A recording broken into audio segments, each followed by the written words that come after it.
तो अगली खबर आपको बताते हैं गाजियाबाद का सूर्या चौहान हत्याकांड। आपको पता ही होगा विगत दिनों पहले जो घटना सामने आई थी। अब सिर्फ ये हत्याकांड जो है ना, अब सिर्फ एक हत्या का मामला नहीं रह गया, अब यह बन चुका है एक्शन बुलडोजर। जी हां, एक्शन बुलडोजर बन चुका है और जवाबदेही की सबसे बड़ी कहानी। खोड़ा से लेकर मसूरी तक प्रशासन एक्शन मोड में है। मुख्य आरोपी असद पुलिस मुठभेड़ में मारा जा चुका है। कई आरोपी गिरफ्तार किए जा चुके हैं। पीड़ित परिवार को 5 लाख रुपए की आर्थिक सहायता और सरकारी नौकरी दी गई। लेकिन कहानी यहीं खत्म नहीं हो गई, क्योंकि आज की सबसे बड़ी अपडेट यह है कि खोड़ा इलाके में प्रशासन का ऑपरेशन क्लीन स्वीप लगातार जारी है। सत्यापन अभियान, अवैध निर्माणों की जांच और आज बुलडोजर एक्शन को लेकर पूरे इलाके में चर्चा तेज है। रिपोर्ट्स के मुताबिक खोड़ा मार्केट में अतिक्रमण हटाने और अवैध निर्माणों के खिलाफ प्रशासनिक कार्रवाई शुरू की गई। भारी पुलिस बल तैनात है और इलाके में लगातार निगरानी रखी जा रही है। लेकिन सवाल यह है कि क्या यह सिर्फ कानून का पालन है या सूर्या हत्याकांड के बाद प्रशासन का बड़ा संदेश? क्योंकि सूर्या की मां आज भी कह रही है जब तक सभी दोषियों पर सख्त कार्रवाई नहीं होगी न्याय अधूरा है। और इसी बीच खोड़ा में कई अनरजिस्टर्ड मदरसों को सील किए जाने की खबर भी सामने आई है। डीएम, सीपी, पुलिस बल लगातार कार्रवाई और पूरे इलाके में हाई अलर्ट। क्या गाजियाबाद में अब सबसे बड़ा प्रशासनिक अभियान चल रहा है? क्या अपराधियों पर शिकंजा और कसने वाला है? क्या बुलडोजर अब और आगे बढ़ेगा? क्या परिवार को पूरा न्याय मिलेगा? और सबसे बड़ा सवाल, क्या सूर्या हत्याकांड के बाद यूपी में जीरो टॉलरेंस का सबसे बड़ा संदेश दिया जा रहा है?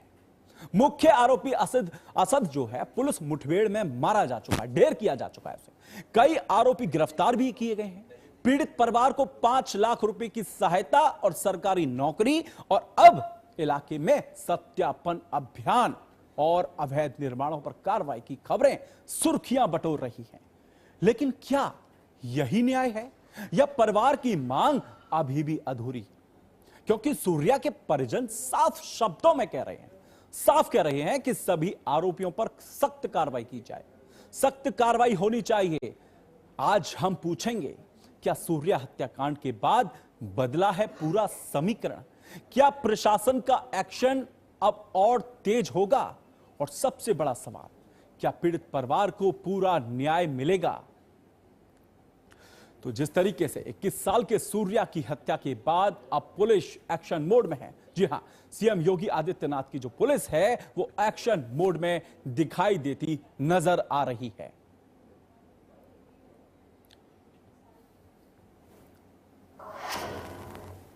तो इसी खबर पर सीधे चलते हैं अपने संवाददाता अंबुज के पास। अंबुज, इस वक्त सबसे बड़ी अपडेट क्या है? बुलडोजर एक्शन को लेकर क्या स्थिति है? ऑपरेशन क्लीन स्वीप में अब तक क्या क्या कार्रवाई हुई है, जरा बताइए दर्शकों को। हाँ बिल्कुल, जिस तरीके से बात की जाए कि खोड़ा में आज 12 बजे से जनरेटर चलाने की बात की जा रही थी, मीडिया में ये बातें सामने आ रही थी और उसके बाद से जिनकी समीक्षा के साथ साथ भारी तादाद में लोग खोड़ा में मौजूद थे। तो उसके बाद आज जाफना मसूरी पर एक मदरसा है, उस पर कार्रवाई की गई। यह मदरसा 14 से 15 एकड़ पूरे जगह में बना हुआ था। 5 बुलडोजरों द्वारा इसको अभी भी तोड़ा जा रहा है और इसका जो संचालक है उस पर 1 करोड़ 23 लाख रुपए का जुर्माना किया गया है। तो एक तरीके से कह सकते हैं कि जिस तरीके से सूर्या चौहान की हत्या हुई है, गाजियाबाद पुलिस प्रशासन की बात की जाए या जिला प्रशासन की बात की जाए, पूरा एक्टिव मोड में आ रहा है। जितने भी अपराधी हैं उनको चिन्हित किया जा रहा है, उनकी जो कि प्रॉपर्टी है उनकी जांच की जा रही है कि आखिरकार उन्होंने ये संचय कैसे किया है। तो कहीं ना कहीं गाजियाबाद पुलिस के साथ साथ जिला प्रशासन की पूरी तरीके से एक्टिव मोड पर। खोड़ा की बात की जाए तो खोड़ा में भी 2 मदरसे जिनको सील किया गया और नोटिस चस्पा भी किया गया। इसके अलावा असद का जो घर है उस पर भी नोटिस। तो अंबुज, खोड़ा में भी बुलडोजर की कोई अभी कार्रवाई हुई है? अंबुज, मैं ये जानना चाहता हूं, खोड़ा इलाके में भी क्या बुलडोजर गर्जा है योगी आदित्यनाथ का? नहीं, उससे पहले अगर बात की जाए वहां पर नोटिस चस्पा किया गया और अवैध निर्माण को लेकर के ऐसी खबरें आ रही थी, लेकिन भारी तादाद में वहां लोग, क्योंकि बुलडोजर की चर्चाएं लगातार बनी हुई हैं वहां की।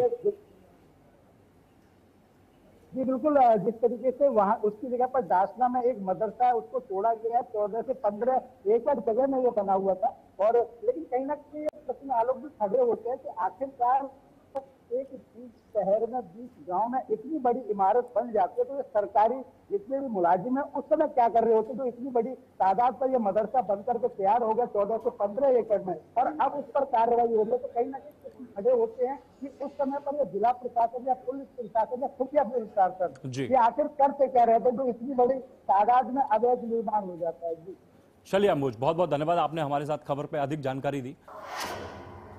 तो वहीं आज की तीसरी बड़ी खबर की हम बात करेंगे तो देश के सबसे बड़े शिक्षा बोर्ड सीबीएसई के परीक्षा परिणामों के बाद से लाखों छात्र परेशान हैं।